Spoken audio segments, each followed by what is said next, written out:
वाहगुरु जी का खालसा वाहगुरु जी की फतेह।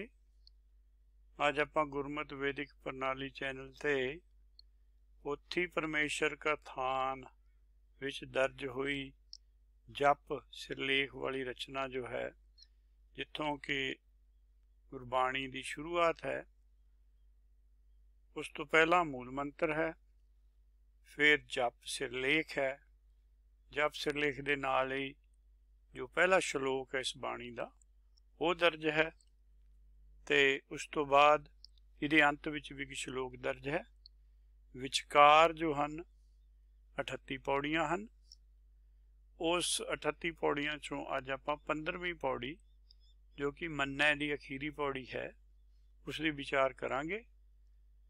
मन्नै पावैं मोख द्वार, मन्नै परवारै साधार, मन्नै तरै तारे गुर सिख, मन्नै नानक भवै न भिख, ऐसा नाम निरंजन होई, जे को मन जानै मनि कोई। पहला जो अखर है उहदे ते मुख द्वार ते थोड़ी हाईलाइट किया है। आप मुख द्वार शब्द की थोड़ी डिटेल स्टडी कर लीए कि मुख द्वार पहला तो है कि जदों जीव ने धर्म के रस्ते ते पैना, धर्म खंड तो शुरू करना धर्म, तो फिर ये ज्ञान खंड विच दाखिल हो जाता है। ज्ञान खंड विच इनू फिर ज्ञान प्राप्त होना शुरू हो जाता है। मन जो है उन्होंने ज्ञान की लोड़ है। मन हनेरे च है, मन ये डुब्बिया होया, मन नहीं तरना। तो जिहड़ा उहदा मूल है वो तो आकाश नाल जुड़िया होया, उहदा ध्यान है मन। जदों मन ज्ञान लै लैंदा है गुरमत का ब्रह्म ज्ञान, उन्होंने जपदा है, फिर उस तो बाद उन्होंने सिमरदा है, फिर वो उहदा हिस्सा बन जाता है। सो जदों मन ने सिमर लिया तो उन्होंने फिर ज्ञान पदार्थ जो है प्राप्त हो जाता है। ज्ञान पदार्थ उन्होंने मुक्त पदार्थ प्राप्त करवा दिंदा है। ये इकट्ठे ही हो जाते हैं दोए जो अपने दो पदार्थ हैं। जो ज्ञान पदार्थ पूरा हो गया, ज्ञान पूरा हो गया मन का, फिर वो मुक्त पदार्थ प्राप्त कर लेंदा है। जिन्हों मुक्त पदार्थ प्राप्त हो गया वो समझो दर ते आ गया है। हुण घर विच दाखला होना है, उसलिए दो होर पदार्थ चाहिए हैं। उहदे विच पहला जन्म पदार्थ है, जन्म पदार्थ तो पहला इसनूं नाम पदार्थ की लोड़ पैंदी है, और नाम पदार्थ तो बाद इनूं जन्म पदार्थ मिलता है। सो मन्नै पावैं मोख द्वार, ये जो गुरमत का ज्ञान जो मन लई है, जे मन उन्होंने मन लेंदा है वो फिर मोख द्वार तक आ जाता है। उस तो अगे फिर परमेश्वर ने कृपा करनी है। ये आप कल भी डिस्कस किया सी कि दर और घर का सानू पता होना चाहिए। हुण जो मोख द्वार शब्द है वो गुरबाणी विच आ 4 फॉर्म्स दर्ज मिलता है। ये 4 ग्रामेटिकल फॉर्म्स जो आप देखते हैं। मोख द्वार जो ऊपर लिखे 8 बार मिलता है। मोख का मुक्ता होना जो है वो लॉजिकल है, जिमें गुर प्रसाद च है गुर का मुक्ता होना, उस तरह ही मोख का मुक्ता होना ठीक है। पर द्वार जो है वो निराकारी द्वार है, उससे औंकड़ लगना चाहिए है, और 31 जगह ये मिलता भी है। जब आप दूसरा पढ़ते हैं जी मूरी 31 लिखा उत्थे मोख मुक्ता है, द्वार दे रारे ते औंकड़ है। ये ग्रामेटिकली सही फॉर्म लगती है। ये उस तो अगे है मोख ते भी औंकड़ है, द्वार ते भी औंकड़ है। ये सिर्फ जपजी दियां ही 2 पौड़ियां विच मिलता है आपां नूं। तो ये ग्रामेटिकली ठीक नहीं है, मोख मुक्ता चाहिए है। तो इस तरह एक होर फॉर्म मिलती है आपां नूं मोख द्वारा, ये भी ठीक जापदी है क्योंकि द्वारे करके मोख दा द्वारा या मोख द्वार बेसिकली वो राइम की गल है कि मैं काफिया बनता है, पर वो प्लूरल च नहीं हो सकता। पर एक जगह वो प्लूरल च आउंदा, आप देखांगे क्यों आउंदा। So total 49 time आउंदा। जिहड़ा 31 टाइम लिखिया वो ग्रामेटिकल जो रूल्स आप पढ़े हैं उन्होंने हिसाब नाल सही है। बाकियां ते गौर करने की लोड़ है। जे किसी नूं इसका ज्ञान है तो जरूर साडे नाल साझा करे। ये 2 पौड़ियां हैं जपजी विच। पौड़ी 4 करमी आवे कपड़ा ਨਦਰੀ ਮੋਖ ਦੁਆਰ, ਇੱਥੇ ਮੋਖ ਤੇ ਵੀ ਔਂਕੜ, ਦੁਆਰ ਤੇ ਵੀ ਲਿਖਿਆ। ਇਹਦਾ ਗ੍ਰਾਮੈਟਿਕਲੀ ਥੱਲੇ ਆਪਾਂ ਲਿਖਿਆ ਜਿਵੇਂ ਕਰਮੀ ਆਵੇ ਕੱਪੜਾ, ਨਦਰੀ ਮੋਖ ਮੁਕਤਾ ਚਾਹੀਦਾ ਦੁਆਰ। ਐਵੇਂ ਹੀ ਮੰਨੈ ਪਾਵੇਂ ਮੋਖ ਦੁਆਰ, ਜਿਹੜੀ ਪੌੜੀ ਆਪਾਂ ਹੁਣ ਕਰ ਰਹੇ ਹਾਂ ਇਹਦੇ 'ਚ ਮੰਨੈ ਤੋਂ ਅੱਗੇ ਪਾਵੇਂ ਮੋਖ ਦੁਆਰ ਜੋ ਹੈ ਉਹ ਇਸ ਤਰ੍ਹਾਂ ਲਿਖਿਆ ਹੋਣਾ ਚਾਹੀਦਾ ਹੈ। ਜੇ ਆਪਾਂ ਬਾਕੀ ਰੂਲ ਨਾਲ ਦੇਖੀਏ ਜਿਹੜੀ 31 ਜਗ੍ਹਾ ਇਹ ਇਸ ਤਰ੍ਹਾਂ ਹੀ ਲਿਖਿਆ ਮਿਲਦਾ ਹੈ। ਹੁਣ ਆਪਾਂ ਦੇਖਦੇ ਹਾਂ ਵੀ ਆ ਕਿਸ ਤਰ੍ਹਾਂ ਦੀਆਂ ਪੰਕਤੀਆਂ ਜਿਹੜੀਆਂ ਆ ਰਹੀਆਂ ਹਨ, ਉਹਦੇ 'ਚੋਂ ਆਪਾਂ ਨੂੰ ਗਿਆਨ ਵੀ ਮਿਲੇਗਾ। ਜਿਹੜਾ ਉਹ ਸ਼ਬਦ ਹੈ ਉਹਨੂੰ ਆਪਾਂ ਫਿਕਸ ਕਰ ਸਕਦੇ ਹਾਂ। ਕੇਤੇ ਬੰਧਨ ਜੀ ਕੇ, ਜਿਹੜਾ ਜੀ ਹੈ ਇਹਨੂੰ ਬੰਧਨ ਪਏ ਹੋਏ ਹੈ। ਗੁਰਮੁਖੀ ਜਦੋਂ ਇਹ ਹੋ ਜਾਂਦਾ, ਪੂਰਨ ਬ੍ਰਹਮ ਹੋ ਜਾਂਦਾ ਹੈ, ਜਿਹੜਾ ਮਨ ਚਿੱਤ 'ਚ ਸਮਾ ਜਾਂਦਾ, ਮੋਖ ਦੁਆਰ ਤੇ ਆ ਜਾਂਦਾ ਹੈ। ਹੁਣ ਇਹ ਨਾਮ ਪਦਾਰਥ ਲਈ ਤਿਆਰ ਹੈ। ਜੀਵਤ ਪਾਵੋ ਮੋਖ ਦੁਆਰ, ਉਹ ਕੁਛ ਜਿਹੜੀਆਂ ਮੱਤਾਂ ਹੈ ਉਹ ਕਹਿੰਦੀਆਂ ਹਨ ਮਰੇ ਤੋਂ ਮੁਕਤੀ ਮਿਲਦੀ ਹੈ। ਕਬੀਰ ਜੀ ਕਹਿੰਦੇ ਨਹੀਂ, ਜੀਵਤ ਪਾਵੋ, ਇਹ ਜੀਵ ਤੇ ਮਿਲ ਜਾਂਦਾ ਮੋਖ ਦੁਆਰ, ਤੇ ਜੀਵ ਤੇ ਨਾਮ ਮਿਲ ਜਾਂਦਾ, ਜੀਵ ਤੇ ਮੁਕਤੀ ਹੋ ਜਾਂਦੀ ਹੈ, ਜੀਵਦੇ ਨੂੰ ਇਹ ਨਾਮ ਪਦਾਰਥ ਮਿਲ ਜਾਂਦਾ। ਇਹ ਸਿਰਫ ਗੁਰਮਤ ਦਾ ਫੈਸਲਾ ਹੈ, ਬਾਕੀ ਮਤਾਂ ਤੋਂ ਨਾਮ ਪਦਾਰਥ ਦਾ ਗਿਆਨ ਵੀ ਨਹੀਂ ਹੈ। ਉਹ ਤਾਂ ਸਿਰਫ ਮੁਕਤ ਪਦਾਰਥ ਤੱਕ ਖੜੀਆਂ। ਉਹ ਵੀ ਸੋਚਦੇ ਹਾਂ ਕਿ ਜਦੋਂ ਸਰੀਰ ਛੱਡ ਦੀਦਾ ਉਸ ਤੋਂ ਬਾਅਦ ਮਿਲਦਾ, ਪਰ ਪੂਰੀ ਗੁਰਬਾਣੀ ਵਿੱਚ ਉਸ ਗੱਲ ਦੀ ਨਿਖੇਧੀ ਹੈ। ਜਿਹਨੂੰ ਮਿਲੇਗਾ ਜਿਉਂਦੇ ਨੂੰ ਮਿਲੇਗਾ, ਨਹੀਂ ਮਿਲੇਗਾ, ਨਹੀਂ ਉਹ ਦੁਬਾਰਾ ਜਨਮ ਮਰਨ ਦੇ ਚੱਕਰ 'ਚ ਰਹੇਗਾ। ਇੱਥੇ ਸੁਖ ਵਡਿਆਈਆਂ ਦਰਗਾਹ ਮੋਖ ਦੁਆਰ, ਦਰਗਾਹ ਦਾ ਜਿਹੜਾ ਡੋਰ ਹੈ ਉਹੀ ਤਾਂ ਮੋਖ ਦੁਆਰ ਹੈ। ਉਸ ਤੋਂ ਅੱਗੇ ਫਿਰ ਆਪਾਂ ਐਂਟਰ ਕਰਨਾ। ਸਤਿਗੁਰ ਭੇਟਾ ਹੈ, ਜੇ ਮਨ ਆਪਣੇ ਆਪ ਨੂੰ ਆਪਣੇ ਮੂਲ ਨਾਲ ਭੇਟ ਲਵੇ ਉਹ ਮੋਖ ਦੁਆਰ ਤੇ ਚਲੇ ਜਾਂਦਾ। ਜਿੰਨੇ ਸ਼ਬਦ ਹੈ ਸਾਰੇ ਆਪਾਂ ਨੂੰ ਇੱਕ ਇੰਡੀਕੇਸ਼ਨ ਦੇ ਰਹੇ ਮੋਖ ਦੁਆਰ ਹੁੰਦਾ ਕੀ ਹੈ, ਮੁਕਤੀ ਦਾ ਦਰਵਾਜ਼ਾ, ਉਹ ਤੋਂ ਅੱਗੇ ਫਿਰ ਮੁਕਤੀ ਦਾ ਘਰ ਹੈ। ਸੋ ਇਹ ਆਪਾਂ ਅੱਗੇ ਚੱਲਦੇ ਹਾਂ। ਇਹ ਜਿੰਨੇ ਆਪਾਂ ਪੰਕਤੀਆਂ ਲਈਆਂ ਹਨ ਇਹ 1 2 3 4 5 6 7 8 ਵਾਰ ਇਹ ਮੋਖ ਦੁਆਰ ਜਿਹੜਾ ਮੁਕਤਾ ਹੈ, ਮੋਖ ਵੀ ਦੁਆਰ ਵੀ ਮੁਕਤਾ ਹੈ। ਦੂਸਰੀ ਜੋ ਕੈਟੇਗਰੀ ਮਿਲਦੀ ਹੈ ਉਹ ਹੈ ਦੁਆਰਾ। ਫਿਰ ਉੱਥੇ ਕਿੱਥੋਂ ਪਾਈਆਂ ਮੋਖ ਦੁਆਰਾ, ਇਹ ਕੰਨਾਂ ਲੱਗਿਆ ਹੋਇਆ, ਅਖੀਰ 'ਚ ਸ਼ਬਦ ਆ ਰਿਹਾ। ਇਹ ਐਂ ਕਦੇ ਵਿੱਚ ਨਹੀਂ ਮਿਲਦਾ ਆਪਾਂ ਨੂੰ, ਬਿਲਕੁਲ ਪੰਕਤੀ ਦੇ ਅਖੀਰ 'ਚ ਆਉਂਦਾ ਵੀ ਦੁਆਰਾ। ਪਿੱਛੋਂ ਰਾਈਮ ਚੱਲ ਰਹੀ ਹੈ, ਨਾਨਕ ਗੁਰਮੁਖ ਨਾਮ ਤੇ ਆਇਆ ਤਾਂ ਪਾਏ ਮੋਖ ਦੁਆਰਾ। ਮੋਖ ਦੁਆਰਾ ਔਰ ਮੁਖ ਦੁਆਰ ਜਿਹੜੇ ਆ ਬਿਲਕੁਲ ਸਿਨੋਨਿਮਸ ਹਨ। ਹੁਣ ਜਦ ਆਪਾਂ ਇਹਨੂੰ ਦੇਖੀਏ 1 2 3 4 5 6 7 ਵਾਰ ਇਹ ਆਉਂਦਾ ਹੈਗਾ ਮੋਖ ਦੁਆਰਾ। ਤੇ ਇੱਕ ਜਗ੍ਹਾ ਅਖੀਰ 'ਚ ਸਾਰੰਗ ਰਾਗ ਵਿੱਚ ਜਦੋਂ ਆਪਾਂ ਪੜ੍ਹਦੇ ਹਾਂ ਉੱਥੇ ਮੋਖ ਦੁਆਰੇ ਆਉਂਦਾ, ਜਿੱਥੇ ਆਪਾਂ ਹਾਈਲਾਈਟ ਕੀਤਾ ਹੋਇਆ ਗ੍ਰੀਨ। ਇਹ ਤਾਂ ਆਉਂਦਾ ਕਿਉਂਕਿ ਤਾਂ ਪਿਛਲੀ ਜੋ ਪੰਕਤੀ ਹੈ ਨਾ, ਹਿਰਦੇ ਨਾਮ ਅੰਮ੍ਰਿਤ ਰਸ ਰਸਨਾ ਰਸ ਗਾਵੇਂ ਰਸ ਵਿਚਾਰੇ, ਇਹ ਵਿਚਾਰੇ ਨਾਲ ਦੁਆਰੇ ਜੁੜਿਆ। ਅਸਲ 'ਚ ਇਹਦਾ ਜੋ ਰੀਅਲ ਫਾਰਮ ਹੈ ਉਹ ਦੁਆਰੇ ਹੋਏਗੀ। ਗੁਰ ਪ੍ਰਸਾਦੀ ਅੰਮ੍ਰਿਤ ਰਸ ਚੀਨਿਆ ਉਹ ਪਾਵੇਂ ਹੈ ਮੋਖ ਦੁਆਰ। ਉਹ ਸਾਰਿਆਂ ਨੇ ਪਾਇਆ ਜਿਨ੍ਹਾਂ ਨੇ ਗੁਰ ਪ੍ਰਸਾਦ। ਹੁਣ ਇੱਕ ਗੱਲ ਜ਼ਰੂਰੀ ਹੈ ਵੀ ਗੁਰ ਪ੍ਰਸਾਦ ਤੇ ਹੀ ਸਾਰੀ ਗੱਲ ਖੜੀ ਹੈ। ਜਿੰਨੀ ਗੁਰਮਤ ਹੈ ਉਹ ਗੁਰ ਪ੍ਰਸਾਦ ਦੇ ਬੇਸ ਤੇ ਖੜੀ ਹੈ। ਜੇ ਗੁਰ ਪ੍ਰਸਾਦ ਨਹੀਂ ਹੈ ਤਾਂ ਫਿਰ ਕੋਈ ਮੁਕਤੀ ਨਹੀਂ ਹੈ। ਸੋ ਆਪਣੇ ਕੋਲ ਗੁਰ ਪ੍ਰਸਾਦ ਹੈ। ਜਿੰਨੇ ਆਪਣੇ ਮੂਲ ਮੰਤਰ ਲਿਖੇ ਆ ਆਪਾਂ ਉਹਨਾਂ ਨੂੰ ਸ਼ਾਇਦ ਗਲਤੀ ਪੜ੍ਹਦੇ ਹਾਂ। 1 ਓੰਕਾਰ ਸਤ ਗੁਰ ਪ੍ਰਸਾਦ ਆਪਾਂ ਨੂੰ ਬਾਰ-ਬਾਰ ਦੁਹਰਾਇਆ ਜਾਂਦਾ ਕਿ ਇਹ ਇੱਕ ਇੰਨੀ ਇੰਪੋਰਟੈਂਟ ਚੀਜ਼ ਹੈ ਜਿਹਦੇ ਨੂੰ ਆਪਾਂ ਇਸਤੇਮਾਲ ਕਰਕੇ ਪੰਕਤੀਆਂ ਆਪਾਂ ਹੋਰ ਪੜ੍ਹ ਲੈਂਦੇ ਹਾਂ ਵੀ ਮੋਖ ਦੁਆਰ ਕਿਵੇਂ ਪ੍ਰਾਪਤ ਹੁੰਦਾ। ਨਾਨਕ ਗੁਰਮੁਖੀ ਬੂਝੀਏ, ਗੁਰਮੁਖਾਂ ਨੇ ਬੁੱਝ ਲਈ ਹੈ ਖੇਡ ਵੀ ਸੰਸਾਰ ਜਿਹੜਾ ਹੈਗਾ ਇਹ ਝੂਠ ਹੈ, ਨਿਰੰਕਾਰ ਸੱਚ ਹੈ, ਨਿਰੰਕਾਰ ਨਾਲ ਰੁੱਝ ਜਾਂਦੇ ਆ, ਪਾਈਏ ਮੋਖ ਦੁਆਰ। ਉਹ ਹੁਣ ਪੂਰਨ ਬ੍ਰਹਮ ਹੋ ਕੇ ਦੁਆਰੇ ਤੇ ਚਲੇ ਜਾਂਦੇ ਆ। ਜਦੋਂ ਪਰਮੇਸ਼ਰ ਕਿਰਪਾ ਕਰੇਗਾ ਉਹਨਾਂ ਨੂੰ ਨਾਮ ਪਦਾਰਥ ਦੀ ਦਾਤ ਮਿਲ ਜਾਏਗੀ। ਸ਼ਬਦ ਹੀ ਮਰੇ ਤਾਂ ਉਧਰ ਹੈ। ਹੁਣ ਮਨ ਨੂੰ ਮਾਰਨਾ ਕਿਵੇਂ ਹੈ?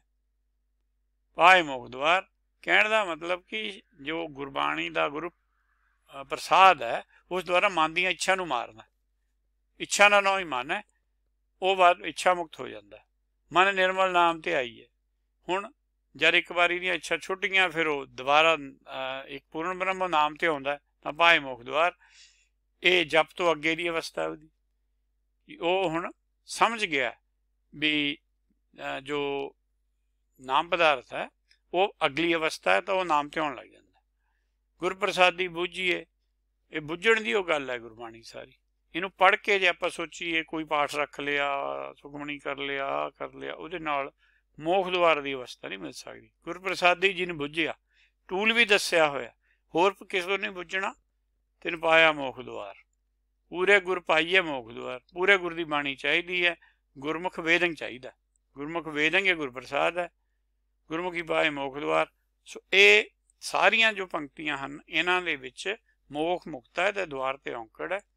ਇਹ ਜੋ ਹੈ ਗ੍ਰਾਮੈਟਿਕਲੀ ਬਿਲਕੁਲ ਸਹੀ ਲੱਗਦੀ ਹੈ, ਜੋ ਵਿਆਕਰਣ ਦਾ ਨੇਮ ਲੱਗਦਾ ਹੈ ਗੁਰਬਾਣੀ 'ਚ, ਉਹਦੇ ਹਿਸਾਬ ਨਾਲ ਇਹ ਪੰਕਤੀ ਸਹੀ ਹੈ। ਜਿਹੜੀਆਂ ਬਾਕੀ ਪੰਕਤੀਆਂ ਉਹਨਾਂ ਬਾਰੇ ਆਪਾਂ ਨੂੰ ਵਿਚਾਰ ਕਰਨੀ ਪਏਗੀ ਕਿ ਕਿਤੇ ਲਿਖਣ ਵੇਲੇ ਕਿਸੇ ਤੋਂ ਗਲਤੀ ਹੋਈ ਹੈ। ਹੋਰ ਬੀੜਾਂ ਹੋਣਗੀਆਂ ਪੁਰਾਣਤਨ, ਉਹਨਾਂ ਵਿੱਚੋਂ ਲੱਭਿਆ ਜਾ ਸਕਦਾ। ਮੰਨੈ ਪਰਵਾਰੈ ਸਾਧਾਰ। ਹੁਣ ਜਿਹੜੇ ਮੰਨਣਗੇ ਗੁਰਮਤਿ ਨੂੰ, ਗੁਰਪ੍ਰਸਾਦ ਨੂੰ ਜਿਹੜੇ ਜਪਣਗੇ ਔਰ ਉਸ ਤੋਂ ਬਾਅਦ ਉਹਨੂੰ ਮੰਨਣਗੇ, ਪਰਵਾਰੈ ਸਾਧਾਰ। ਇਹ ਪਰਵਾਰੈ ਕੀ ਹੈ? Establishment and affair of a royal household. ਇਹ ਰਾਇਲਿਸ਼ ਗੱਲ ਹੈ, ਇਹ ਆਮ ਪਰਿਵਾਰ ਨਹੀਂ ਹੈ ਜਿਹੜਾ ਸਾਡਾ ਹੈ ਜਾਂ ਜਿਹੜੇ ਦੁਨੀਆ 'ਚ ਰਾਜੇ ਬਣੇ ਹੋਏ ਹੈ। ਇਹ ਹੈਗੇ ਜਿਹੜਿਆਂ ਨੂੰ ਗਿਆਨ ਪ੍ਰਾਪਤ ਹੋਇਆ ਹੋਇਆ, ਉਹਨਾਂ ਦੀ ਗੱਲ ਹੋ ਰਹੀ ਹੈ ਵੀ ਜੇ ਕੋਈ ਮੰਨਦਾ ਹੈ ਉਹ ਇਸ ਪਰਿਵਾਰ ਦਾ ਹਿੱਸਾ ਬਣਦਾ। ਹਿੱਸੇ ਬਣਨ ਲਈ ਉਹਨੂੰ ਆਸਰਾ ਚਾਹੀਦਾ, ਉਹਦੇ ਮਨ ਨੂੰ ਗਿਆਨ ਦਾ। ਤਾਂ ਮਨ ਨੂੰ ਗਿਆਨ ਦਾ ਆਸਰਾ ਜਦੋਂ ਮਿਲ ਜਾਂਦਾ ਹੈ, ਸਾਧਾਰ ਪ੍ਰਾਪਤ ਹੋ ਗਿਆ, ਉਹ ਪਰਿਵਾਰ ਦਾ ਮੈਂਬਰ ਬਣ ਗਿਆ। ਪਹਿਲਾਂ ਤਾਂ ਉਹਨਾਂ ਨੇ ਗੁਰਸਿੱਖਾਂ ਦੇ ਪਰਿਵਾਰ ਦਾ ਇੱਥੇ ਹੀ ਮੈਂਬਰ ਬਣਨਾ, ਜਿਵੇਂ ਗੁਰੂ ਨਾਨਕ ਤੋਂ ਗੁਰੂ ਅੰਗਦ ਬਣੇ ਆ ਜਾਂ ਕਬੀਰ ਜੀ ਤੋਂ ਨਾਮਦੇਵ ਜੀ ਬਣੇ ਆ। ਉਹ ਪਰਿਵਾਰ ਤਾਂ ਇੱਥੇ ਐਸਟੈਬਲਿਸ਼ ਹੋ ਗਿਆ। ਤਾਂ ਹੀ ਲਿਖਿਆ ਭਗਤ ਜਨਾਂ ਕੀ ਵਰਤਨ ਨਾਮ, ਉਹ ਨਾਮ ਦੇ ਥਰੂ ਵਰਤਦੇ ਨੇ, ਉਹੀ ਆਸਰਾ ਦਿੰਦਾ ਹੈ ਉਹਨਾਂ ਦੇ ਮਨ ਨੂੰ। ਸੋ ਪਰਵਾਰੈ ਸਾਧਾਰ। ਉਸ ਤੋਂ ਬਾਅਦ ਜਦੋਂ ਪੂਰਨ ਬ੍ਰਹਮ ਹੋ ਗਏ, ਫਿਰ ਉਹਨਾਂ ਨੂੰ ਸੱਚਖੰਡ ਦਾ ਜਿਹੜਾ ਪਰਿਵਾਰ ਹੈ ਸਾਰਾ, ਉਹ ਸਹਾਰਾ ਦਿੰਦਾ। ਸੋ ਗੁਰਮੁਖੀ ਸ਼ਬਦ ਜਿਹੜਾ ਗੁਰਪ੍ਰਸਾਦ ਹੈ, ਗੁਰਮੁਖੀ ਸ਼ਬਦ ਹੈ, ਸੱਚ ਕਰਨੀ ਸਾਰ। ਇਹ ਦੱਸਦਾ ਹੈ ਵੀ ਉਹ ਜੋ ਸਾਰ ਰੂਪ ਸੱਚ ਹੈ ਉਹਦੇ ਵੱਲ ਨੂੰ ਕਿਵੇਂ ਵਧਣਾ, ਕਿਹੜੀ ਕਰਨੀ ਕਰਨੀ ਚਾਹੀਦੀ ਹੈ। ਗੁਰਮੁਖੀ ਨਾਨਕ ਪਰਵਾਰੈ ਸਾਧਾਰ। ਉਹ ਕਹਿੰਦੇ ਜਿਹੜੀ ਗੁਰਮੁਖੀ ਬੁੱਧੀ ਹੈ ਉਹਨੂੰ ਹੀ ਸਹਾਰਾ ਮਿਲਿਆ, ਉਹੀ ਪਰਿਵਾਰ ਦੇ ਵਿੱਚ ਸ਼ਾਮਲ ਹੋਈ ਹੈ। ਨਾਮ ਜਾਤ ਨਾਮ ਮੇਰੀ ਪਤ ਹੈ, ਨਾਮ ਮੇਰਾ ਪਰਿਵਾਰ ਹੈ। ਹੁਣ ਜਾਤ 'ਚ ਪੈਦਾ ਹੋਏ ਆਪਾਂ ਸਾਰੇ, ਉਸ ਤੋਂ ਬਾਅਦ ਆਪਣਾ ਇਹ ਏਮ ਬਣਦਾ ਹੈ ਕਿ ਅਸੀਂ ਉਹ ਜਾਤ 'ਚ ਆ ਕੇ ਨਾਮ ਦਾ ਜੋ ਗਿਆਨ ਹੈ, ਨਾਮ ਬਾਰੇ ਜਪ ਹੈ, ਉਹ ਕਰੀਏ। ਉਸ ਤੋਂ ਬਾਅਦ ਜਿਨ੍ਹਾਂ ਨੇ ਕਰ ਲਿਆ ਨਾਮ ਮੇਰੀ ਪਤ, ਉਹਨਾਂ ਦੀ ਇੱਜ਼ਤ ਹੋਏਗੀ, ਉਹਨਾਂ ਦੀ ਇੱਜ਼ਤ ਸੱਚਖੰਡ ਵਾਲੇ ਵੀ ਕਰਨਗੇ। ਨਾਮ ਮੇਰਾ ਪਰਿਵਾਰ ਹੈ। ਹੁਣ ਉਸ ਤੋਂ ਬਾਅਦ ਨਾਮ ਦੇ ਵਿੱਚ ਇੰਨਾ ਰੰਗਿਆ ਜਾਂਦਾ ਵੀ ਹੁਣ ਤਾਂ ਜਿਹੜਾ ਸੱਚਖੰਡ ਤੋਂ ਨਾਮ ਆਉਂਦਾ, ਕਹਿੰਦੇ ਹੁਣ ਉਸ ਪਰਿਵਾਰ ਦੇ ਮੈਂਬਰ ਬਣਨਾ। ਸੋ ਭਗਤ ਸਾਰੇ ਬਣੇ ਹੀ ਨੇ ਜਿਵੇਂ ਜਿਵੇਂ ਸਮਾਂ ਆਇਆ। ਗੁਰੂ ਨਾਨਕ ਦੇ ਸਮੇਂ ਗੁਰੂ ਅਮਰਦਾਸ ਜੀ ਸੀਗੇ, ਪਰ ਉਹਨਾਂ ਨੂੰ ਉਸ ਸਮੇਂ ਭੇਂਟ ਨਹੀਂ ਹੋਈ, ਉਹ ਗੁਰੂ ਅੰਗਦ ਨੂੰ ਮਿਲੇ ਹੈ। ਉਸ ਤੋਂ ਬਾਅਦ ਉਹ ਵੀ ਉਹੀ ਪਰਿਵਾਰ 'ਚ ਸ਼ਾਮਲ ਹੋ ਗਏ। ਭਗਤਾਂ ਦੀ ਜਿਹੜੀ ਨਿਮਲ ਕੁੱਲ ਹੈ ਉਹਦੇ 'ਚ ਉਹਨਾਂ ਦਾ ਵੀ ਨਾਂ ਆ ਗਿਆ। ਤੂੰ ਮੇਰੀ ਓਟ ਬਲ ਬੁੱਧ ਤਨ ਧੁੰਮ ਹੀ। ਇਹੀ ਦੱਸ ਰਹੇ ਨੇ ਪੂਰਨ ਬ੍ਰਹਮ ਕਿ ਤੂੰ ਮੇਰੀ ਓਟ, ਪੂਰਨ ਬ੍ਰਹਮ ਵੀ ਕਹਿ ਰਹੇ ਹੁਣ ਪਾਰ ਬ੍ਰਹਮ ਨੂੰ, ਬਲ ਬੁੱਧ ਧਨ ਤੁਮ ਹੀ, ਤੁਮ ਹੈ ਮੇਰੇ ਪਰਿਵਾਰ। ਇਹ ਮੇਰੇ ਪਰਿਵਾਰੇ ਹੁਣ ਤੁਸੀਂ ਹੋਈ ਹੋ। ਸੱਚਖੰਡ ਦੇ ਜਿੰਨੇ ਭਗਤ ਹੈ ਅਸੀਂ ਸਾਰੇ ਕਹਿੰਦੇ ਹੁਣ ਇੱਕੇ ਫੈਮਿਲੀ ਦੇ ਮੈਂਬਰ ਹੈ। ਜੋ ਤੁਮ ਕਰੋ, ਕਿਉਂਕਿ ਜਿਹੜਾ ਵੱਡਾ ਕਰਦਾ ਪਰਿਵਾਰ 'ਚ ਦੂਏ ਨੂੰ ਮੰਨਣਾ ਪੈਂਦਾ, ਰੂਲ ਤਾਂ ਇਹੀ ਹੈ, ਨਹੀਂ ਤਾਂ ਪਰਿਵਾਰ ਨਹੀਂ ਰਹਿੰਦਾ ਫਿਰ। ਸੋਈ ਭਲ ਹਮਾਰੇ, ਸਾਨੂੰ ਉਹੀ ਭਲਾ ਲੱਗਣ ਲੱਗ ਗਿਆ ਜੋ ਹੁਕਮ ਹੈ ਪਾਰ ਬ੍ਰਹਮ ਦਾ। ਪੇਖ ਨਾਨਕ ਸੁਖ ਚਰਨਾਰੇ। ਨਾਨਕ ਜੀ ਕਹਿੰਦੇ ਮੈਂ ਹੁਣ ਉਸ ਗੱਲ ਨੂੰ ਸਮਝ ਲਿਆ ਵੀ ਜਿਹੜੇ ਸੱਚਖੰਡ ਜਿਹੜੇ ਹੁਕਮ 'ਚ ਚੱਲਦੇ ਆ, ਤੇਰੇ ਚਰਨਾਂ 'ਚ ਰਹਿੰਦੇ ਨੇ, ਉਹਨਾਂ ਨੂੰ ਸੁਖ ਸਾਗਰ ਵਿੱਚ ਤੂੰ ਸਥਾਨ ਦੇਣਾ। ਨਾਨਕ ਗੁਰਮਤਿ ਮੰਨਿਆ ਪਰਵਾਰੈ ਸਾਧਾਰ। ਮੰਨਣਾ ਕੀ ਨਹੀਂ ਹੈ? ਗੁਰਮਤਿ ਕੀ ਹੈ? ਗੁਰਮਤਿ ਤਾਂ ਗੁਰਬਾਣੀ ਹੈ। ਗੁਰਬਾਣੀ ਤੋਂ ਮਨ ਨੇ ਮੰਨਣਾ, ਉਹ ਗਿਆਨ ਲੈ ਕੇ ਮਨਾਉਣ ਵਾਲੀ ਬੁੱਧੀ ਹੈ। ਪਰਵਾਰੈ ਸਾਧਾਰ, ਮਨ ਨੂੰ ਆਸਰਾ ਮਿਲ ਗਿਆ, ਅਸੀਂ ਉਹ ਨਿਰਾਕਾਰ ਜਿਹੜਾ ਪਰਿਵਾਰ ਹੈ ਉਹਦੇ ਮੈਂਬਰ ਬਣ ਗਏ। ਇਸ ਹੁਣ ਸਾਧਾਰ ਨੂੰ ਆਪਾਂ ਥੋੜਾ ਡਿਸਕਸ ਕਰ ਲੈਂਦੇ ਹਾਂ। ਦੇਖੀ ਦਰਸ਼ਨ ਮਨ ਸਾਧਾਰ ਹੈ। ਦੱਸੇ ਦਿੱਤਾ ਵੀ ਸਾਧਾਰ ਕੀ ਦੱਸ, ਆਸਰਾ ਕਿਹਨੂੰ ਚਾਹੀਦਾ? ਮਨ ਨੂੰ ਚਾਹੀਦਾ। ਅਗਿਆਨਤਾ ਚੋਂ ਔਗਣਾ ਚੋਂ ਗੁਣ ਵੱਲ ਨੂੰ ਵੱਧਦਾ, ਪਾਪ ਸਗਲੇ ਜਾਹੇ। ਇਸ ਤਰ੍ਹਾਂ ਉਹਦੇ ਜਿਹੜੇ ਭਰਮ ਹੈ ਉਹ ਛੱਡੀ ਜਾਂਦਾ। ਤੂੰ ਜੀਵਨ ਤੂੰ ਪ੍ਰਾਣ ਆਧਾਰਾ। ਹੁਣ ਇਹ ਮਨ ਨੂੰ ਗਿਆਨ ਹੋ ਗਿਆ, ਉਹ ਆਪਣੇ ਮੂਲ ਨੂੰ ਕਹਿੰਦਾ ਵੀ ਮੈਨੂੰ ਤਾਂ ਪਹਿਲਾਂ ਲੱਗਦਾ ਸੀ ਕੋਈ ਹੋਰ ਹੈ ਹੀ ਨਹੀਂ, ਹੁਣ ਪਤਾ ਲੱਗਿਆ ਵੀ ਤੂੰ ਹੀ ਤਾਂ ਸਭ ਕੁਛ ਹੈ। ਤੁਝ ਹੀ ਪੇਖ ਪੇਖ ਮਨ ਸਾਧਾਰਾ। ਮੇਰੇ ਮਨ ਨੂੰ ਸਹਾਰਾ ਹੀ ਐ ਮਿਲਦਾ ਕਿਉਂਕਿ ਮੈਂ ਹੁਣ ਤੈਨੂੰ ਆਪਣਾ ਪਿਤਾ ਮੰਨ ਲਿਆ। ਇਹ ਜਿਹੜਾ ਗਿਆਨ ਹੈਗਾ, ਇਹ ਗਿਆਨ ਮੰਨਣਾ ਹੀ ਮਨ ਦਾ ਸਾਧਾਰ, ਮਨ ਦਾ ਆਸਰਾ ਲੈਣਾ ਹੈਗਾ। ਗੁਰ ਕੈ ਦਰਸ਼ਨੀ ਮੋਖ ਦੁਆਰ, ਇਹਦੇ ਵਿੱਚ ਸਾਰਾ ਹੀ ਕਵਰ ਹੋ ਜਾਂਦਾ ਹੈ ਜੋ ਆਪਾਂ ਪੜ੍ਹ ਰਹੇ ਸੀ ਕਿ ਜੇ ਆਪਣੇ ਮੂਲ ਦਾ ਦਰਸ਼ਨ ਹੋ ਜਾਵੇ, ਸਮਝ ਆ ਜਾਵੇ, ਹੋਰ ਤਾਂ ਦਰਸ਼ਨ ਕਿਸੇ ਰੂਪ 'ਚ ਹੋਣਾ ਨਹੀਂ ਹੈ, ਕਿਉਂਕਿ ਉਹ ਕਿਹੜੇ ਕੋਈ ਦ੍ਰਿਸ਼ਟਮਾਨ ਹਸਤੀ ਹੈ। ਰੂਪ ਨਾ ਰੇਖ ਨਾ ਰੰਗ ਕਿਸ ਤਰ੍ਹਾਂ ਗੁਣ ਤੇ ਪ੍ਰਭਿੰਨ। ਜਦੋਂ ਉਹਦੀ ਸਮਝ ਆ ਗਈ, ਜਦੋਂ ਸਾਡਾ ਵਿਹਾਰ ਉਹਦੇ ਨਾਲ ਰਲਣ ਲੱਗ ਗਿਆ, ਕੋਈ ਸਾਨੂੰ ਜੋ ਵੀ ਹੋ ਰਿਹਾ ਹੈ ਉਹਦੇ ਬਾਰੇ ਓਬਜੈਕਸ਼ਨ ਨਹੀਂ ਰਹੀ, ਤਾਂ ਇਹ ਸਮਝੋ ਵੀ ਸਾਨੂੰ ਗੁਰ ਕਾ ਦਰਸ਼ਨ ਹੋ ਗਿਆ। ਇਹੀ ਮੋਖ ਦੁਆਰ ਹੈ। ਸਤਿਗੁਰ ਸੇਵੈ, ਇਹੀ ਸਤਿਗੁਰ ਦੀ ਸੇਵਾ, ਇਹ ਸਾਡਾ ਮੂਲ ਹੈ। ਗੁਰ ਜਿਹੜਾ ਹੈ ਇਹ ਸਤਿਗੁਰ ਵੀ ਮੂਲ ਹੈ। ਪਰਿਵਾਰ ਸਾਧਾਰ, ਇੱਥੇ ਪਰਿਵਾਰ ਲਿਖਤਾ ਕਿ ਇਹ ਜੋ ਪਰਿਵਾਰ ਹੈਗਾ ਉਹਦੇ ਐਂਟਰੀ ਲਈ ਇਹ ਸਹਾਰਾ ਲਿਆ। ਕਿਹਨੇ? ਮਨ ਨੇ ਲਿਆ। ਮਨ ਨੇ ਆਪਣੇ ਮੂਲ ਦਾ ਦਰਸ਼ਨ ਕਰਨਾ ਸੀ, ਉਹੀ ਮੋਖ ਦੁਆਰ ਤੇ ਆ ਕੇ ਪੂਰਨ ਬ੍ਰਹਮ ਹੋਇਆ। ਸੋ ਇਹ ਸਤਿਗੁਰ ਨੂੰ ਸੇਵਣਾ ਹੈ, ਸਤਿਗੁਰ ਦੇ ਭਾਣੇ 'ਚ ਚੱਲਣਾ ਹੈ। ਇਹੀ ਗੁਰ ਕਾ ਦਰਸ਼ਨ ਹੈ, ਇਹੀ ਮੋਖ ਦੁਆਰ ਹੈ, ਇਹੀ ਸਮਝੋ ਕਿ ਪਰਿਵਾਰ ਦਾ ਸਾਧਾਰ ਹੈਗਾ। ਸੋ ਇਸ ਤਰ੍ਹਾਂ ਗੁਰਮਤਿ ਨੇ ਸਾਨੂੰ ਸਮਝਾਇਆ। ਹੁਣ ਆਪਾਂ ਇਸ ਤੋਂ ਅਗਲੀ ਜੋ ਸਿੱਖਿਆ ਉਹ ਲੈਂਦੇ ਹਾਂ। ਇੱਕ ਸਾਡੇ ਅੰਦਰ ਮੋਹ ਹੁੰਦਾ ਹੈ ਆਪਣੇ ਪਰਿਵਾਰ ਦਾ, ਜਿਹਨੂੰ ਅਸੀਂ ਫੈਮਿਲੀ ਮੰਨਦੇ ਹਾਂ ਫਿਜ਼ੀਕਲੀ। ਉਹ ਕਹਿੰਦੇ ਵੀ ਭਗਤ ਦੱਸਦੇ ਆ ਵੀ ਉਹ ਭਾਈ ਛੱਡਣਾ ਪਊਗਾ, ਜਿਹੜਾ ਕੁਟੁੰਬ ਹੈ, ਅੱਗੇ ਚਾਚੇ ਤਾਏ ਹੋ ਗਏ ਜੋ ਵੀ, ਮੋਹ ਕੁਟੁੰਬ ਸਿਉ ਪ੍ਰੀਤ ਨਾ ਹੋਈ। ਉਹ ਕਹਿੰਦੇ ਉਹਨਾਂ ਨਾਲ ਪ੍ਰੀਤ ਨਹੀਂ ਰਹੀ, ਉਹਨਾਂ ਨਾਲ ਵਿਚਰਦੇ ਅਸੀਂ ਹੈ ਪਰ ਪ੍ਰੀਤ ਵਾਲੀ ਗੱਲ ਨਹੀਂ ਹੈ। ਜਿਸ ਤਰ੍ਹਾਂ ਦੁਨੀਆ ਦੇ ਬਾਕੀ ਲੋਕਾਂ ਨਾਲ ਪਿਆਰ ਹੈ ਉਸ ਤਰ੍ਹਾਂ ਹੀ ਉਹਨਾਂ ਨਾਲ ਕੋਈ ਖਾਸ ਅਸੀਂ ਉਹਨਾਂ ਵਾਸਤੇ ਨਹੀਂ ਕਰ ਰਹੇ। ਜਾਂ ਹਿਰਦੇ ਵਸਿਆ ਸੱਚ ਸੋਈ, ਇਹ ਤਾਂ ਹੁੰਦਾ ਜਦ ਹਿਰਦੇ ਵਿੱਚ ਸੱਚ ਵਸ ਜਾਵੇ, ਕਿਉਂਕਿ ਫਿਰ ਸੱਚ ਨਾਲ ਪ੍ਰੀਤ ਹੋ ਜਾਂਦੀ ਹੈ। ਫਿਰ ਕੂੜ ਰਾਜਾ ਕੂੜ ਪ੍ਰਜਾ ਕੂੜ ਸਭ ਸੰਸਾਰ, ਇਹ ਅਵਸਥਾ ਆ ਜਾਂਦੀ ਹੈ। ਸੋ ਜਿਹੜਾ ਕੁਟੁੰਬ ਦਾ ਮੋਹ ਹੈ ਉਹ ਅਲੱਗ ਹੈ, ਜਿਹੜਾ ਪਰਿਵਾਰਕ ਸਾਧਾਰ ਹੈ ਉਹ ਅਲੱਗ ਹੈ। ਗੁਰਮੁਖੀ ਮਨ ਵੇਦਿਆ ਅਸਥਿਰ ਹੋਈ। ਹੁਣ ਜਿਹੜੀ ਗੁਰਮੁਖੀ ਹੈ ਬੁੱਧੀ, ਉਹਨੇ ਮਨ ਨੂੰ ਵੇਦ ਲਿਆ। ਵੇਦ ਲਿਆ ਮਤਲਬ ਉਹਦੇ ਵਿੱਚ ਛੇਦ ਕਰਤਾ। ਜਿਵੇਂ ਆਪਾਂ ਕਹਿੰਦੇ ਹਾਂ ਵੀ ਕਿਸੇ ਮਣਕੇ ਦੇ ਵਿੱਚ ਹੋਲ ਹੁੰਦਾ, ਉਹਨੂੰ ਆਪਾਂ ਉਹਦੇ ਨਾਲ ਫਿਰ ਧਾਗੇ ਨਾਲ ਉਹਦੇ 'ਚ ਪਰੋ ਲੈਂਦੇ ਹਾਂ। ਇਸ ਤਰ੍ਹਾਂ ਦੀ ਗੱਲ ਹੋਈ, ਅਸਥਿਰ ਹੋਈ। ਹੁਣ ਉਹ ਤ੍ਰਿਕੁਟੀ 'ਚ ਨਹੀਂ ਜਾਂਦਾ। ਹੁਕਮ ਪਛਾਣਿਆ, ਹੁਣ ਦੋਹੇ ਮਨ ਚਿੱਤ ਮਿਲ ਕੇ ਹੁਕਮ ਨੂੰ ਪਛਾਣ ਰਹੇ ਆ, ਕਿਉਂਕਿ ਮਨ ਹੁਕਮ ਤੋਂ ਬਾਗੀ ਸੀ, ਮਨ ਨੇ ਗਿਆਨ ਲੈ ਲਿਆ। ਹੁਣ ਦੋਨੋਂ ਹੀ ਮਿਲ ਕੇ ਪਛਾਣਦੇ ਆ। ਬੂਝੇ ਸੱਚ ਸੋਈ। ਹੁਣ ਇਹ ਪੂਰਨ ਬ੍ਰਹਮ ਨੂੰ ਅੱਗੇ ਸੱਚ ਬੁਝਾਇਆ ਜਾਊਗਾ। ਉਹ ਇਹਨੂੰ ਇਨਾਮ ਦੇ ਤੌਰ ਤੇ ਜਦ ਬੁਝਦਾ, ਇਹਨੂੰ ਫਿਰ ਨਾਮ ਪਦਾਰਥ ਮਿਲਦਾ। ਉਹ ਆਪ ਛੁੱਟਾ ਕੁਟੁੰਬ ਸਿਉ। ਉਹ ਕਹਿੰਦੇ ਵੀ ਇਹ ਜਿਹਨੇ ਸੱਚ ਬੁੱਝ ਲਿਆ, ਉਹ ਜਿਹੜਾ ਸੰਸਾਰੀ ਕੁਟੁੰਬ ਹੈ ਉਹ ਤੋਂ ਛੁੱਟ ਜਾਂਦਾ ਹੈ। ਦੇ ਹਰ, ਕਿਉਂਕਿ ਹਰ ਨੇ ਉਹਨੂੰ ਕੁਛ ਚੀਜ਼ ਦੇ ਦਿੱਤੀ ਹੈ, ਨਾਮ ਪਦਾਰਥ ਦੇ ਦਿੱਤਾ। ਸਾਡੇ ਲਈ ਉਹ ਹਰਨਾਮ ਬਣ ਜਾਂਦਾ ਹੈ, ਸਾਨੂੰ ਉਹ ਹਰਨਾਮ ਦੇ ਰੂਪ ਵਿੱਚ ਮਿਲ ਰਿਹਾ, ਕਿਉਂਕਿ ਅਸੀਂ ਜੋ ਨਾਮ ਜੋ ਅਨਹਤ ਬਾਣੀ ਹੈ ਉਹ ਸਾਨੂੰ ਨਹੀਂ ਸੁਣਦੀ, ਉਹਨਾਂ ਨੂੰ ਸੁਣਦੀ ਹੈ। ਉਹ ਸਾਨੂੰ ਅੱਖਰੀ ਗਿਆਨ ਦਿੰਦੇ ਆ। ਸਭ ਸ੍ਰਿਸ਼ਟੀ ਛਡਾਏ, ਉਹ ਸਾਰੀ ਸ੍ਰਿਸ਼ਟੀ ਨੂੰ ਛਡਾ ਸਕਦਾ ਹੈ ਜੇ ਕੋਈ ਮੰਨ ਲਵੇ, ਕਿਉਂਕਿ ਕੰਡੀਸ਼ਨ ਹੈ ਮੰਨੈ ਭਾਵੇਂ ਮੋਖ ਦੁਆਰ, ਜਾਂ ਮੰਨੇ ਕੀ ਗਤੀ ਕਹੀ ਨਾ ਜਾਏ। ਇਹ ਉਹਨਾਂ ਵਾਸਤੇ ਜਿਹੜਾ ਨੇ ਵਾਕਈ ਉਹ ਗਿਆਨ ਨੂੰ ਮੰਨਣਾ ਹੈਗਾ। ਨਹੀਂ ਜਿਹਨਾਂ ਨੇ ਕੁਟੁੰਬ ਦੇ ਨਾਲ ਰਹਿਣਾ ਹੈਗਾ ਉਹ ਕੁਟੁੰਬ ਨਾਲ ਰਹੀ ਜਾਂਦੇ ਆ, ਉਹਨਾਂ ਪਰ ਇਹ ਅਵਸਥਾ ਨਹੀਂ ਘਟ ਸਕਦੀ। ਹੁਣ ਜਿਹੜੀ ਅਗਲੀ ਪੰਕਤੀ ਹੈ ਉਹ ਹੈ ਮੰਨੈ ਤਰੈ, ਤੇ ਰੁਕਣਾ ਪਏਗਾ, ਕਿਉਂਕਿ ਜਿਹਨਾਂ ਨੇ ਮੰਨਿਆ ਉਹ ਸਾਰੇ ਤਰੇ ਹੈ, ਹੋਰ ਨਹੀਂ ਕੋਈ ਤਰਿਆ। ਉਹ ਤਰ ਰਹੇ ਨੇ ਹੁਣ ਵੀ, ਜਦੋਂ ਮੰਨਣਾ ਛੱਡ ਦੇਣਗੇ ਉਹ ਵੀ ਡੁੱਬ ਜਾਣਗੇ। ਇਹ ਰੈਗੂਲਰ ਪ੍ਰੋਸੈਸ ਹੈ। ਮੰਨੈ ਤਰੈ, ਤੇ ਉਹ ਤਰ ਕਿਉਂ ਰਹੇ ਹੈ? ਤਾਰੇ ਗੁਰ। ਫੋਰਸ ਕਿਹੜੀ ਹੈ ਜਿਹੜੀ ਉਹਨਾਂ ਨੂੰ ਤਾਰ ਰਹੀ ਹੈ? ਉਹਨਾਂ ਦਾ ਆਪਣਾ ਮੂਲ ਤਾਰ ਰਹੇ। ਕਹਿਣ ਦਾ ਭਾਵ ਮਨ ਤਾਂ ਡੁੱਬਿਆ ਹੋਇਆ ਸੀਗਾ ਭਰਮ 'ਚ, ਜਦ ਮਨ ਨੇ ਗਿਆਨ ਲਿਆ, ਜਪਿਆ ਔਰ ਉਹਨੂੰ ਮੰਨਿਆ, ਫਿਰ ਇਹ ਉੱਪਰ ਆ ਗਿਆ। ਹੁਣ ਜਦ ਇਹ ਉੱਪਰ ਆ ਗਿਆ, ਫਿਰ ਇਹ ਇੱਕ ਇਸ ਤਰ੍ਹਾਂ ਦੀ ਸਿਚੁਏਸ਼ਨ ਦੱਸੀ ਹੈ ਗੁਰਬਾਣੀ 'ਚ। ਮੋਕੋ ਤਾਰ ਲੈ ਰਾਮਾ ਤਾਰ ਲੈ। ਰਾਮਾ ਕਹਿ ਰਿਹਾ, ਰਾਮਾ ਸਾਡਾ ਮਨ ਹੈ, ਆਪਣੇ ਰਾਮ ਨੂੰ ਕਹਿ ਰਿਹਾ। ਕੀ ਕਹਿ ਰਿਹਾ? ਮੈਂ ਜਾਨ ਜਨ ਤਰ ਵੀ ਨਾ ਜਾਨੋ, ਵੀ ਮੈਂ ਬਹੁਤ ਕੋਸ਼ਿਸ਼ ਕਰਕੇ ਸਰਫੇਸ ਤੇ ਆ ਗਿਆ, ਮੇਰੇ ਹੁਣ ਹੱਥ ਖੜੇ ਆ, ਮੈਨੂੰ ਹੁਣ ਤੂੰ ਤਾਰ। ਕਿਵੇਂ?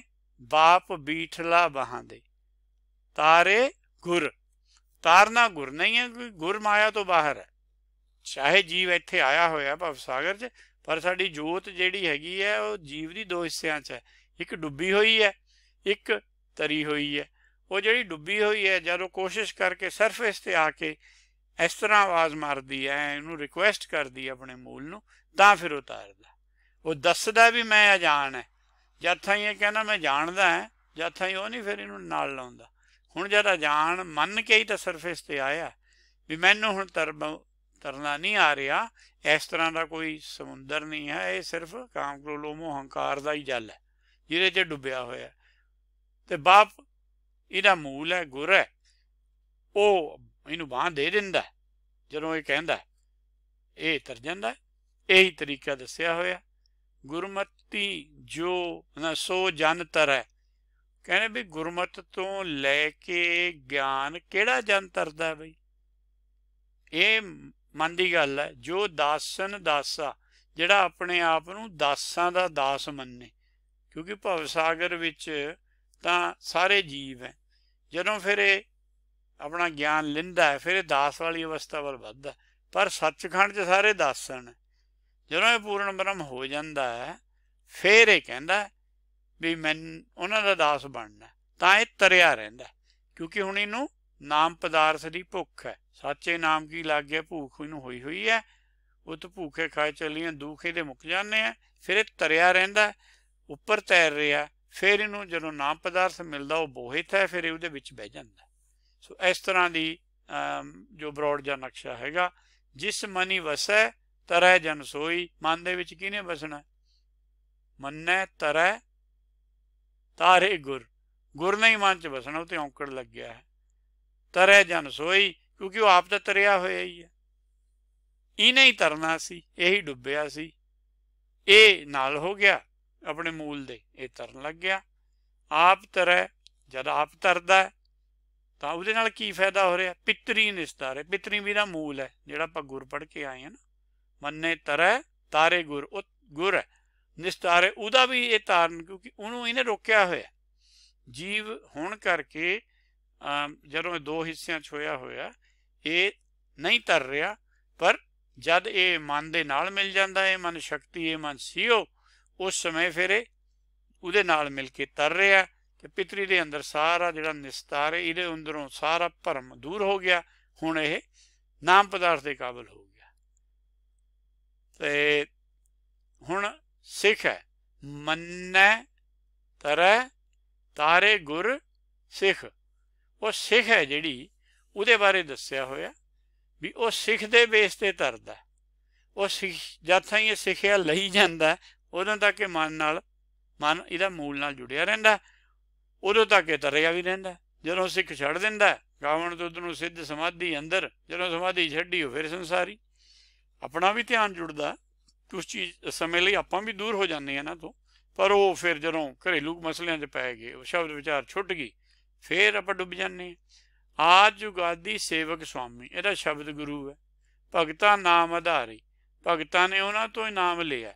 ਚੌਥੇ ਪਾਤਸ਼ਾਹ ਕਹਿੰਦੇ ਆ ਭਗਤਾਂ ਦਾ ਆਧਾਰਾ ਹੈ ਉਹ ਆਦਿ ਜੁਗਾਦ, ਹੋਰ ਕਿਸੇ ਦਾ ਆਧਾਰ ਨਹੀਂ। ਨਾ ਕਿਸੇ ਗੁਰੂ ਨੂੰ, ਖਾਸ ਕਰ ਜਿਹੜਾ ਭਵ ਸਾਗਰ 'ਚ ਗੁਰੂ ਕਹਿੰਦਾ ਉਹਦੀ ਤਾਂ ਵੈਸੇ ਨਹੀਂ ਸਾਰ ਲੈਂਦਾ, ਭਗਤਾਂ ਦੀ ਸਾਰ ਲੈਂਦਾ। ਹਰ ਜੁਗ ਜੁਗ ਭਗਤ ਉਪਾਇਆ, ਪੈਜ ਰੱਖਦਾ ਆਇਆ ਰਾਮ ਰਾਜੇ। ਸੱਚਖੰਡ ਨੇ ਜੇ ਆਪਾਂ ਕਹਿੰਦੇ ਹਾਂ ਵੀ ਕਿਸੇ ਹੋਰ ਸੰਤ ਦੀ ਜਾਂ ਬ੍ਰਹਮ ਗਿਆਨੀ ਦੀ, ਜਿਹੜੇ ਆਪ ਬਣੇ ਫਿਰਦੇ ਆ ਕੱਪੜੇ ਪਾ ਕੇ, ਉਹ ਉਹਨਾਂ ਦੀ ਕੋਈ ਸਾਰ ਨਹੀਂ ਲੈਂਦਾ। ਗੁਰੂ ਹੀ ਆ ਸਾਰੇ, ਬ੍ਰਹਮਾ ਵਿਸ਼ਨੂੰ ਜਿਹਨੂੰ ਇਹ ਕਹਿੰਦੇ ਆ ਇਹ ਗੁਰੂ ਹੈ, ਇਹਨਾਂ ਦੀ ਕੋਈ ਸਾਰ ਨਹੀਂ ਲੈ ਰਹੀ, ਭਗਤਾਂ ਦੀ ਸਾਰ ਲੈਂਦੇ ਆ। ਪਰ ਇਹ ਬੜੀ ਬਦਕਿਸਮਤੀ ਹੈ ਵੀ ਹੋਰ ਮੱਤ ਵਾਲੇ ਕਹਿਣਗੇ ਅੱਜ ਫਲਾਣਾ ਤਿਉਹਾਰ ਹੈ ਰਾਮ ਨਵਮੀ ਕੋ ਭਗਤੋਂ ਕੀ ਭੀੜ ਹੈ। ਉਹ ਭਗਤ ਸ਼ਬਦ ਨੂੰ ਬੜਾ ਨੀਵਾਂ ਸਮਝਦੇ ਆ, ਜਿਵੇਂ ਅਸੀਂ ਸਮਝਦੇ ਹਾਂ। ਭਗਤ ਤੋਂ ਬਰਾਬਰ ਤਾਂ ਉੱਚਾ ਸ਼ਬਦ ਨਹੀਂ।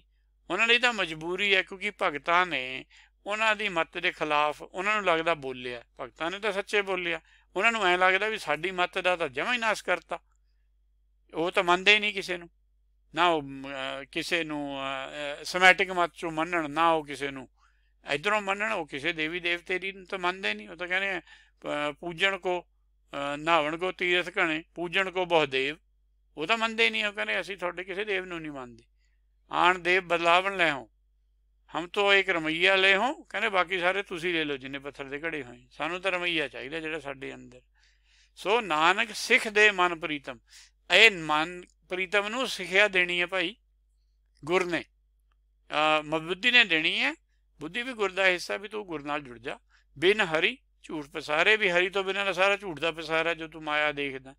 ਇਹ ਗਿਆਨ ਹੈ ਅਸਲੀ। ਜਦ ਹਰੀ ਦਾ ਇਹ ਗਿਆਨ ਸਾਨੂੰ ਪਰਪੱਕ ਹੋ ਜਾਂਦਾ, ਫੇਰ ਮਨ ਚਿੱਤ ਸਮਾ ਕੇ ਫੇਰ ਇਹ ਤਰਦਾ।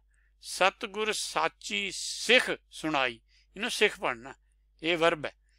ਸਤਿਗੁਰੇ ਸੁਣਾ ਸਕਦਾ, ਗੁਰਸਾਖੀ ਜੋਤ ਪ੍ਰਗਟ ਹੋਏ। ਹਰੀ ਚੇਤੋ, ਹੋਰ ਕੀ ਸਿੱਖ ਸੁਣਾਈ ਹੈ? ਕਹਿੰਦੇ ਭਾਈ ਆਪਣੇ ਮੂਲ ਦਾ ਰੱਖੋ ਆਪਣੇ ਮਨ 'ਚ ਖਿਆਲ, ਅੰਤ ਹੋਏ ਸਕਾਈ, ਕਿਉਂਕਿ ਉਹਨੇ ਸਹਾਈ ਹੋਣਾ, ਹੋਰ ਤਾਂ ਕਿਸੇ ਨੇ ਨਾ। ਇੱਥੇ ਇਹ ਕੁਟੰਬ ਤੂੰ ਜੋ ਦੇਖਦਾ ਚੱਲੇ ਨਹੀਂ ਤੇਰੇ ਨਾਲ। ਜਿਹੜਾ ਆਪਾਂ ਰਹਿ ਰਸ ਵੀ ਪੜ੍ਹਦੇ ਹਾਂ, ਜਨਨ ਪਿਤਾ ਲੋਕ ਸੁਧ ਬਣਦਾ ਕੋਈ ਨਾ ਕਿਸ ਕੀ ਧਰਿਆ, ਇਹਨਾਂ ਨੇ ਨਹੀਂ ਕਿਸੇ ਨੇ ਜਾਣਾ ਭਾਈ। ਫਰੀਦ ਜੀ ਵੀ ਕਹਿੰਦੇ ਤਿੰਨਾਂ ਪਿਆਰਿਆਂ ਭਾਈਆਂ ਅੱਗੇ ਦਿੱਤਾ ਬੰਨ। ਜਿਹੜਿਆਂ ਨੂੰ ਪਿਆਰੇ ਭਾਈ ਕਹਿੰਦਾ ਸੀ, ਉਹਨਾਂ ਨੇ ਤਾਂ ਇੰਨੀ ਬੁਰੀ ਤਰ੍ਹਾਂ ਬੰਨਿਆ ਵੀ ਕਿਤੇ ਹੋਰ ਨਾ ਇੱਥੋਂ ਵਿੱਚੋਂ ਦੌੜੇ ਜਾਵੇ। ਮਰੇ ਹੋਏ ਪਏ ਵੀ ਉਹਨਾਂ ਨੂੰ ਸ਼ੱਕ ਹੈ ਵੀ ਇਹਨੂੰ ਬੰਨ੍ਹ ਕੇ ਰੱਖੋ ਅਰਥੀ ਤੇ। ਸੋ ਸਿਰਫ ਹਰੀ ਇਹ ਸਿਖਾਈ ਹੁੰਦਾ, ਹਰੀ ਦੇ ਨਾਲ ਆਪਾਂ ਨਹੀਂ ਜੁੜਦੇ। ਮੰਨੈ ਨਾਨਕ ਭਵੈ ਨਾ ਭਿੱਖ, ਜਿਹੜੇ ਨਹੀਂ ਪਾਉਂਦੇ ਦੁਬਾਰਾ ਭਵ ਸਾਗਰ 'ਚ, ਉਹਨੂੰ ਭਿੱਖਿਆ ਦੀ ਵੀ ਲੋੜ ਨਹੀਂ ਪੈਂਦੀ, ਕਿਉਂਕਿ ਆਪਾਂ ਤਾਂ ਸਭ ਭਿਖਾਰੀ ਹੋਈਆਂ ਇੱਥੇ। ਨਰਪਤੀ ਏਕ ਸਿੰਘਾਸਨ ਸੋਇਆ, ਸੁਪਨੇ ਭਇਆ ਭਿਖਾਰੀ। ਆਪਾਂ ਸਾਰੇ ਹੀ ਭਿਖਾਰੀ ਹਾਂ, ਸਾਰੀ ਅਵਸਥਾ ਜੀਵ ਦੀ ਹੈ। ਪਹਿਲਾਂ ਤਾਂ ਸੌਂ ਗਏ, ਨੀਂਦ ਆ ਗਈ, ਉਹਦੇ ਵਿੱਚ ਸੁਪਨਾ ਚੱਲਣ ਲੱਗ ਗਿਆ। ਹੁਣ ਇਹ ਜਦ ਤਾਈਂ ਸੁਪਨਾ ਨਹੀਂ ਟੁੱਟਦਾ, ਸਾਡਾ ਭਿਖਾਰੀ ਬਣ ਨਹੀਂ ਜਾਂਦਾ। ਹੈ ਅਸੀਂ ਰਾਜੇ ਹੀ, ਗੁਰਬਾਣੀ ਨੇ ਤੋੜਨਾ ਸੁਪਨਾ ਸਾਡਾ, ਦੱਸਣਾ ਵੀ ਹਰੀ ਤੋਂ ਬਿਨਾਂ ਸਭ ਝੂਠੇ ਸਗਲ ਪਸਾਰੇ ਹੈ। ਹਰੀ ਨਾਲ ਜੁੜੋ। ਹਮ ਜੇਤੇ ਹਮ ਤੇਰੇ ਜੰਤ ਤੂੰ ਬਜਾਵਣ ਹਾਰਾ, ਸਾਨੂੰ ਤਾਂ ਤੂੰ ਹੀ ਚਲਾਉਣਾ ਪਰਮੇਸ਼ਰ। ਹਮ ਤੇਰੇ ਭਿਖਾਰੀ ਦਾਨ ਦੇ ਦਾਤਾਰਾ। ਜੇ ਤੁਸੀਂ ਰਾਜੇ ਬਣਨਾ, ਇਹ ਆਪਣੀ ਮਰਜ਼ੀ ਹੈ, ਆਪਣੇ ਹੱਥੀਂ ਆਪਣਾ ਆਪੇ ਹੀ ਕਾ ਸਵਾਰੀਏ, ਆਪਾਂ ਰਾਜੇ ਬਣ ਸਕਦੇ ਹਾਂ। ਇੱਕ ਤੁਝ ਹੀ ਕੀਏ ਰਾਜੇ ਦਸਤਾ, ਦੇਖੋ ਉਹ ਵੀ ਤੇਰੇ ਹੀ ਕੀਤੇ, ਉਹ ਵੀ ਤਾਂ ਬ੍ਰਹਮ ਹੀ ਹੈ ਜਿਹੜੇ ਰਾਜੇ ਹੋਏ ਨੇ। ਇੱਕ ਨਾ ਭਿੱਖ ਭਵਾਇਆ, ਇੱਕ ਹੁਕਮੀ ਸਦਾ ਭਵਾਈਆਂ। ਉਹ ਜਿਹੜੇ ਹੁਕਮ 'ਚ ਆਪਣਾ ਹੁਕਮ ਮੂਹਰੇ ਰੱਖਦੇ ਹੈ ਮਨ ਦਾ, ਉਹ ਭਵਾਉਂਦੇ ਹੈ। ਜਿਹੜੇ ਤੇਰਾ ਹੁਕਮ ਸਮਝਣ ਲੱਗ ਗਏ, ਉਹ ਭਾਈ ਉਹ ਮੁਕਤ ਹੋ ਜਾਂਦੇ ਹੈ। ਸੋ ਭਵਾਉਣਾ ਜੋ ਹੈਗਾ, ਉਹ ਜਦੋਂ ਤੱਕ ਜੀਵ ਦਾ ਭਰਮ ਨਹੀਂ ਜਾਂਦਾ ਤਾਂ ਇਹ ਭਵਾਉਂਦਾ ਹੀ ਰਹਿੰਦਾ ਹੈ। ਇਹਨੇ ਇੱਥੇ ਜਨਮ ਮਰਨ ਦੇ ਚੱਕਰ 'ਚ ਰਹਿਣਾ ਹੀ ਰਹਿਣਾ, ਕਿਸੇ ਹੋਰ ਜੂਨੀ 'ਚ ਚਲੇ ਜੂ। ਕਈ ਜਨਮ ਭਾਈ ਕੀਟ ਪਤੰਗਾ, ਬਸ ਇਸ ਤਰ੍ਹਾਂ ਫਿਰੀ ਜਾਂਦਾ। ਐਸਾ ਨਾਮ ਨਿਰੰਜਨ ਹੋਈ, ਇਹ ਸਾਰੀਆਂ ਪੌੜੀਆਂ 'ਚ ਆਉਂਦਾ। ਜੇ ਕੋ ਮਨ ਜਾਣਾ ਮਨ ਕੋਈ। ਇਸ ਲਈ ਆਪਾਂ ਇੱਕ ਹੋਰ ਪੰਕਤੀ ਦਾ ਸਹਾਰਾ ਲੈ ਲੈਂਦੇ ਹਾਂ। ਕਹੋ ਨਾਨਕ ਨਾਮ ਨਿਰੰਜਨ ਅਗਮ ਅਗੋਚਰ। ਇਹ ਨਾਨਕ ਜੀ ਦੀ ਪੰਕਤੀ ਹੈ, ਥੱਲੇ ਮੇਰੇ ਤੋਂ ਸ਼ਾਇਦ ਉਹ ਗਲਤ ਪੈ ਗਿਆ। ਕਹੋ ਨਾਨਕ ਨਾਮ ਨਿਰੰਜਨ ਅਗਮ ਅਗੋਚਰ। ਜਿਹਨੂੰ ਨਾਮ ਨਿਰੰਜਨ ਮਿਲਿਆ ਉਹਦੀ ਅਵਸਥਾ ਉਹ ਅਗਮ ਅਗੋਚਰ ਹੈ। ਉਹ ਪੂਰਨ ਬ੍ਰਹਮ ਦੀ ਗੱਲ ਦੱਸ ਰਹੇ, ਜਿਹਦੇ ਕੋਲ ਨਾਮ ਪਦਾਰਥ ਹੈ। ਹੁਕਮੇ ਰਿਹਾ ਸਮਾਈ, ਉਹੀ ਰਾਜਾ ਬਣਿਆ, ਉਹ ਸਾਰਿਆਂ 'ਚ ਸਮਾਇਆ ਹੋਇਆ ਹੁਕਮ ਕਰਕੇ। ਦੇਖੋ, ਸੋ ਨਾਮ ਨਿਰੰਜਨ ਦੀ ਇੰਨੀ ਵੈਲਿਊ। ਐਸਾ ਨਾਮ ਨਿਰੰਜਨ ਹੋਈ ਕਿ ਜੇ ਤੁਸੀਂ ਨਾਮ ਨਿਰੰਜਨ ਪ੍ਰਾਪਤ ਕਰਦੇ ਹੋ, ਤੁਹਾਡੀ ਅਵਸਥਾ ਅਗਮ ਅਗੋਚਰ ਹੈ। ਤੁਸੀਂ ਇੰਦਰੀਆਂ ਦੀ ਪਕੜ ਤੋਂ, ਆ ਸਰੀਰ ਤੋਂ ਉੱਪਰ ਉੱਠ ਜਾਂਦੇ ਹੋ ਜਿਹਨਾਂ ਨੂੰ ਨਾਮ ਨਿਰੰਜਨ। ਤਾਂ ਹੀ ਆਪਾਂ ਕਹਿੰਦੇ ਹਾਂ ਕੰਨਾਂ ਨੂੰ ਬਾਣੀ ਨਹੀਂ ਸੁਣਦੀ ਉਹ, ਕਿਉਂਕਿ ਕੰਨਾਂ ਨੂੰ ਤਾਂ ਉਹੀ ਚੀਜ਼ ਸੁਣਦੀ ਹੈ ਜਿਹੜੀ ਮਾਇਆ 'ਚ ਹੈ। ਜਦੋਂ ਮਾਇਆ ਤੋਂ ਉੱਪਰ ਹੋ ਗਿਆ, ਨਾਮ ਨਿਰੰਜਨ ਹੋ ਗਿਆ, ਇਹੀ ਅਗਮ ਗੋਚਰ ਹੈ। ਇਹ ਫਿਰ ਹੁਕਮ ਦੇ ਵਿੱਚ ਸਮਾਇਆ ਹੋਇਆ ਤੇ ਹੁਕਮ ਦਾ ਹਿੱਸਾ ਬਣਿਆ ਹੋਇਆ, ਤਾਂ ਇਹੀ ਰਾਜਾ ਬਣ ਗਿਆ, ਇਹੀ ਹੁਕਮ ਕਰਦਾ। ਸੋ ਅੱਜ ਆਪਾਂ ਇੱਥੇ ਸਮਾਪਤੀ ਕਰਦੇ ਹਾਂ। ਅਗਲੀ ਵਾਰ ਆਪਾਂ 16ਵੀਂ ਪੌੜੀ ਸ਼ੁਰੂ ਕਰਾਂਗੇ। ਵਾਹਿਗੁਰੂ ਜੀ ਕਾ ਖਾਲਸਾ, ਵਾਹਿਗੁਰੂ ਜੀ ਕੀ ਫਤਿਹ।